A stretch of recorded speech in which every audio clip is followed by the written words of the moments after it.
I'm about to get accused of being blasphemous and disrespectful. You know, how many times have I said on this show, I love to watch Kobe Bryant play basketball. He is the Black Mamba, and I'm pretty sure he will again be the Black Mamba. But I'm not convinced of that yet, because I got to see what we all see coming back from Achilles reattachment. Stephen A. Smith, when we discussed this topic yesterday, it broke so late in our show, I just bit my lip and mostly listened to you because I needed to let it sink in. Sure. I needed to digest. That I was needed fair. to do a little more homework. And my takeaway from yesterday is I am exceedingly disappointed in Kobe Bryant.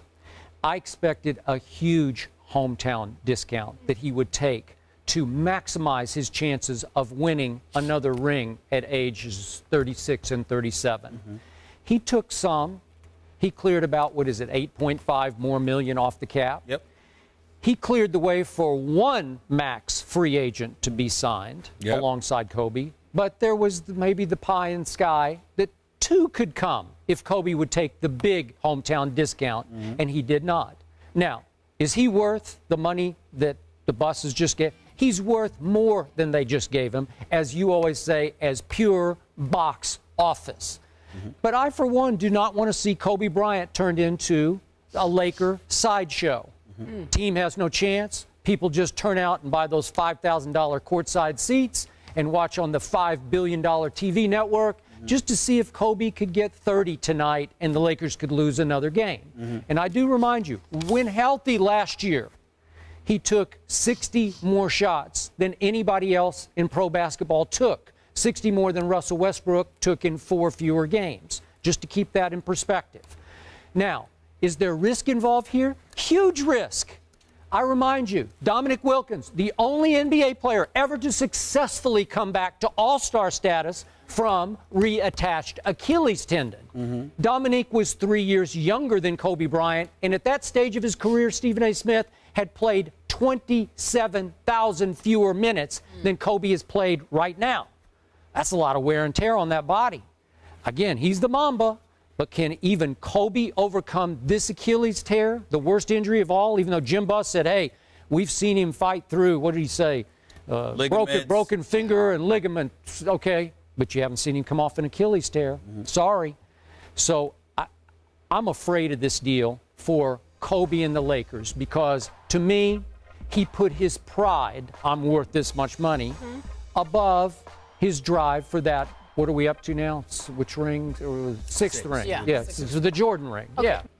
Did you know that Kobe Bryant, when he averaged 27.3 points last year, I mean, he had averaged 27.9 the year before. But that was his highest scoring average since the 2007-2008 season. Did you know that at the age of 34, when Kobe Bryant shot 46.3% from the field, that was his largest shooting percentage since the 2008-2009 season. There is a level of regression that has kicked in with these veterans that Kobe has shoved aside and has said does not apply to me. This dude is not a star. He's a superstar. And I'm going to educate our viewers once again on the difference between a star and a superstar. A star is somebody who can play, whose individual skills you look at and marvel and say, this boy can get it done. He can ball. He's not a weakness, okay? That's what Carmelo Anthony is. A superstar comes in two forms. Either one who wins, actually several forms. One who wins, one who can play in his box office, or one who does both. Those are three categories. You know where Kobe Bryant falls under? The one who does both. He's the superstar who can play, and oh, by the way, wins, as in 5 times. A 5-time world champion, one for the thumb. This is Kobe being Bryant. This is the Black Mamba. Okay. This is a dude. Well, he used to be. No. Wait a minute. Okay. Wait a minute. We have no right to say used to because the last time we saw him, he was. Now, if we didn't see him, then that would be different. But the last time we saw him, he's got it done. Now, you, Skip. Let me tell you where my disappointment. I won't go blasphemous. Yeah, you but let me wanted tell you. to, No, I want to. No. It's not that I preempted. It's not that you took it away. It's that it's not fair to use this on you because you of all people can appreciate the point that I'm about to make.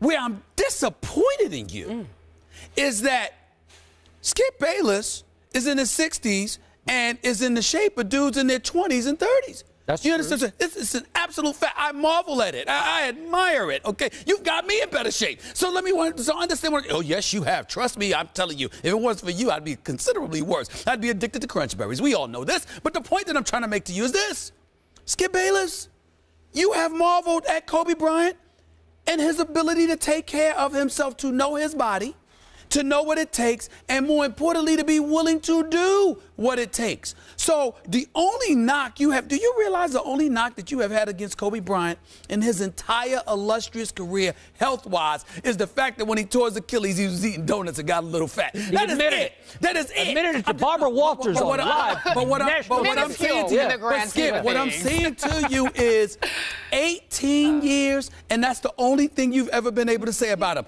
Come on, Skip, you got to give the band the benefit of the doubt. So what I'm saying to you is this: if Kobe Bryant signed a deal that enabled you to go after one max player instead of two, think about what he's saying. I'm that other max.